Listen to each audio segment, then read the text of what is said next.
what we figured was there's really at two extremes, two things that a manager can do. You can use what we could call an autocratic decision-making or leadership approach, which is where you just unilaterally make a decision to impose a policy on the use of the internet. Or you can use a more group-based or democratic leadership process. This is when you give employees a voice. The way that we do it here in a very bare-bones way was to have them take a vote. And if the majority of the team voted to turn off the internet during the experiment, it was turned off. If the majority was to keep it on, it would stay on.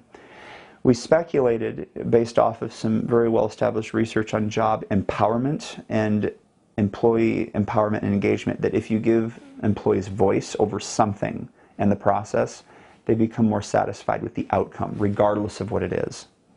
And that's what we found. When it was dictated to them, we're turning off the internet, and that's the end of it.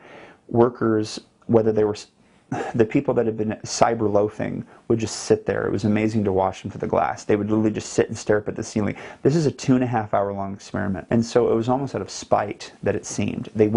Nothing would get better. In fact, it would sometimes even just go down.